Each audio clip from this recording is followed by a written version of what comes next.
జవాన్ల త్యాగాలు మరవలేనివన్నారు కేంద్ర మంత్రి బండారు దత్తాత్రేయ. పబ్లిక్ గార్డెన్లో జరిగిన తిరంగా యాత్రలో రాష్ట్ర హోంమంత్రి నాయని నరసింహారెడ్డితో కలిసి పాల్గొన్నారు. జవాన్లు కులమత ప్రాంతాలకు అతీతంగా పోరాడుతున్నారన్నారు.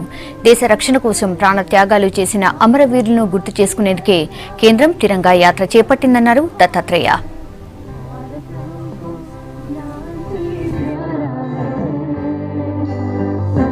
కార్యక్రమం ఇది మనకు జాతిని ప్రేరేపించేటువంటి కార్యక్రమం.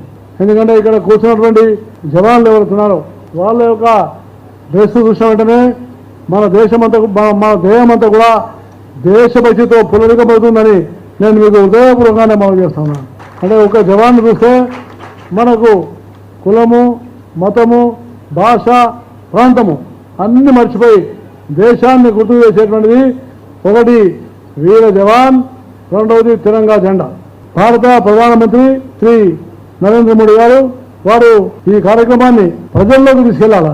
ప్రతి పౌరులను, ముఖ్యంగా వీర జవాన్లు ఎవరైతే త్యాగాలు చేశారో ఈ వీళ్ళు చేసినటువంటి త్యాగాలు మన జాతి అప్పుడు స్మరించుకోవాలని కేంద్ర రాష్ట్ర ప్రభుత్వాలు వాళ్ళను గౌరవంగా చూసుకొని వాళ్ళను అన్ని విధాలుగా ఆదుకోవడమే మన దేశాన్ని మనం గౌరవించుకోవడాన్ని నేను మీకు హృదయపూర్వకంగానే మనం చేస్తా ఉన్నాను. బార్డర్ మీద సెక్యూరిటీగా ఉండేటువంటి మిలిటరీ సోల్జర్స్, గ్రామీణ ప్రాంతంలో ఉన్నటువంటి బీద జనం, వీళ్ళు పొద్దున్నే ఓటు పోయి ప్రజాస్వామ్యాన్ని కాపాడుతున్నారు.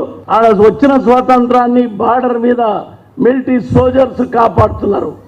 వీరి త్యాగం వల్ల ఈనాడు తిరంగా రెపరెపలాడుతుంది.